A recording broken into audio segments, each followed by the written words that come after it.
inviting me here. And We have a sound thing. thanks to the earlier speakers for setting the stage in a very interesting way. But I'll be basically, because I think we have so far spoken a lot about from where we started this journey, context, background on about free speech, the complexities around it, the tricky situations that we are in.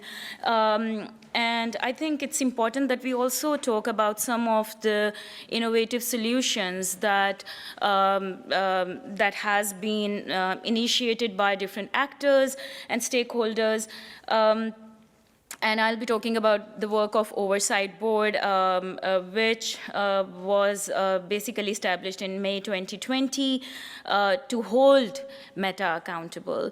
And this past year has seen VAR return to Europe for the first time since mass online participation, and Europeans and Europeans are now looking at the role of online spaces plays in conflict with fresh eyes. And they are finally seeing firsthand some of the content moderation issues that other parts of the world have been grappling with for years.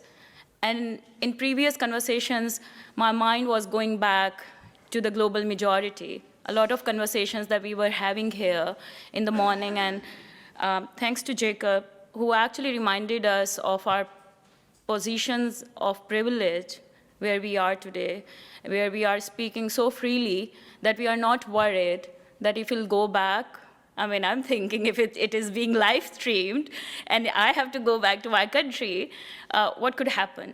Some of us actually are not really thinking about that, and that's actually a privilege in this current world order.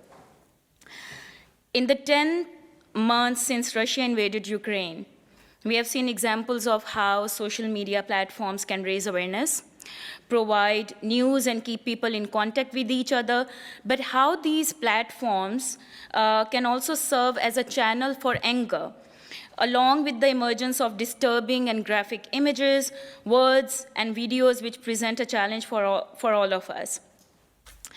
And nothing tests the robustness and effectiveness of a social media platform content moderation policies like a conflict. It brings to the fore the twin challenges of preserving freedom of expression and protecting people from imminent harm. And finding the right balance is never easy. We have all heard this morning. Securing the right to free speech in conflict situations is critical, but also laced with additional complexities and the need to protect from the threat of increasing real-world violence. And the work that we have done at the Oversight Board, and we do, has shown that context is critical. We can talk all about what free speech looks like in Europe, what free speech looks like in US, but I think what we have seen in our work is that the way we need to look at context, we are not looking at that way, be it the companies or be it the governments. And by looking at cases from Ethiopia to Ukraine, the board has begun to establish basic tenets for what constitutes best practices in these challenging situations. We apply international human rights standards in our decision-making process and often assess the tension between privacy, removing content which may be gratuitous, and the news value of such content, particularly as a source for international journalists who otherwise would not have access to that information, and as a source of vital information for those living in the high-risk areas. International standards agreed by the UN, and I think, Eric, you won't agree to that, and other global organizations are clear. Freedom of expression is a universal human right, but it is a qualified one with a limited number of exemptions. One being it cannot be used as a pretext for intent to cause imminent harm. And at the same time, we have worked to ensure that platforms pay closer attention to newsworthy content from conflict zones, which may not come from official or recognized news sources. We have uncovered situations where newsworthy content has been taken down on the grounds that the content is graphic or distressing, and have told Meta to restore the content, albeit with a warning screen applied. And our calls for platform to enhance and clarify the exemptions of newsworthy content have been developed over several case decisions. Since we often find that the intent of the user who posts the content is critical, often platforms need to establish whether the intent is to decry violence or glorify it. And it's inevitable that conflicts will heighten tensions and prompt many people to want to express themselves more openly, including on social media platforms. And this applies especially to those who are caught up with or are close to the conflict zones. In the past few weeks, the Oversight Board has overturned a decision to remove a Facebook post comparing the Russian army in Ukraine to Nazis. We spoke about this in the morning, which was quoting a poem that calls for the killing of fascists. We found that the post was unlikely to cause an escalation in violence, and that the case raises some important issues about content moderation in conflict situations, which companies haven't really dealt with.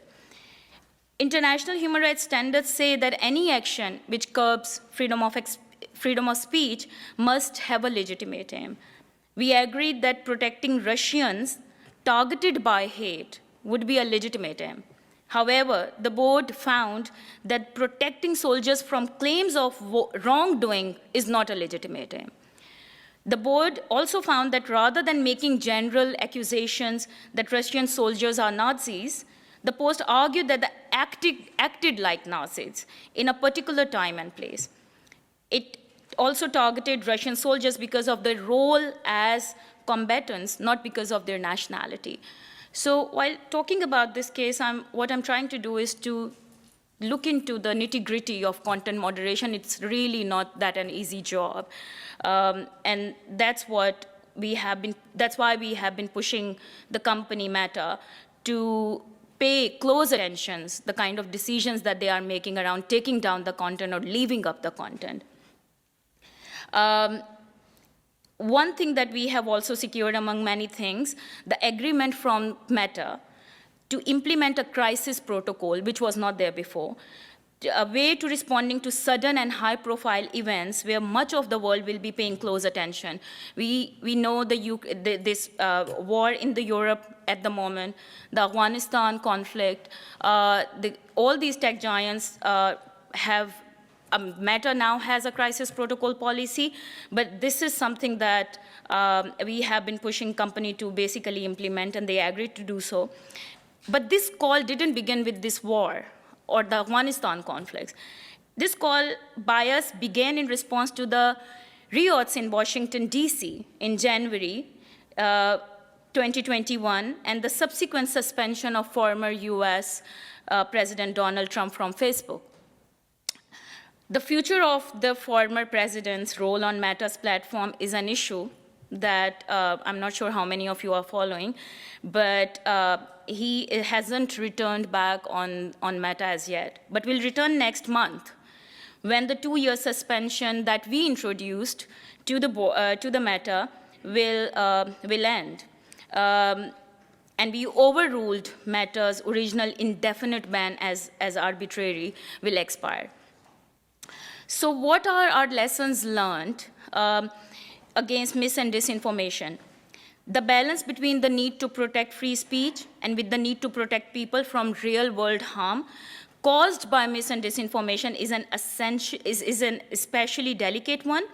Having analyzed different global contexts from conflicts in the global majority, I won't call it global south, we are not global south, to governments' attempts to control the COVID pandemic in Europe, we as a board has learned some key lessons about how to ensure that responses remain proportionate and do not unnecessarily erode free speech.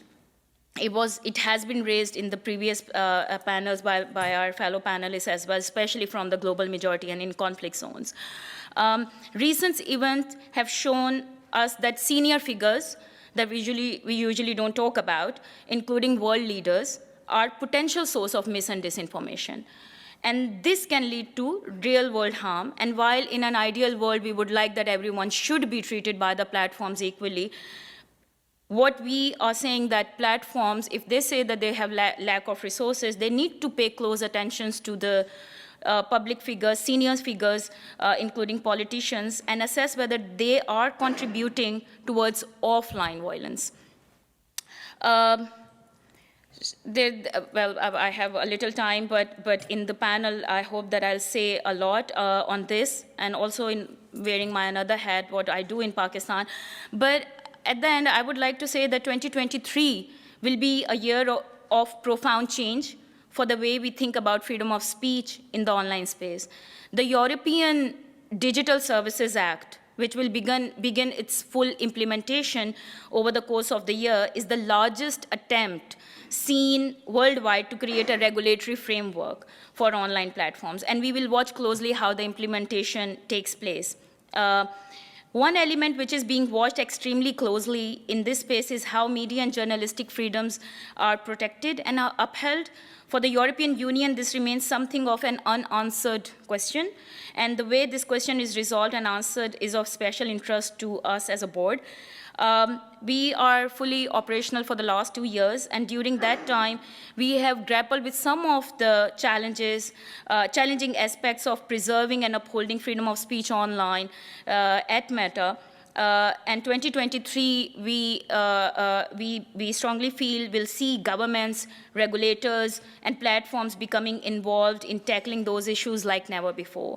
At the board, we stand ready to offer any expertise, people who are sitting here, as a self-regulatory mechanism. We have been talking about regulations, tech giants also talk about their own tools and techniques and policies and community guidelines that they have come up with. And I think it's very important for all of us to think about different solutions. Maybe people who are sitting here in Western democracies have lots of issues with the platforms, but I think it's very important to acknowledge our privilege that some of people in the global majority have nowhere to go, and that's a lifeline for them. And I'm thinking of millions of young women and girls in Pakistan or Iran or in the closed societies who actually do not have access to technology the way people have here. And I think someone actually raised this, I think my fellow panelist from Russia, that it's actually a lifeline. I think we need to see how we are taking these conversations broadly while taking everyone along and not only thinking about our own jurisdictions. And I have a lot to say more on this, but I'll say it in the panel. Thank you so much for listening to me.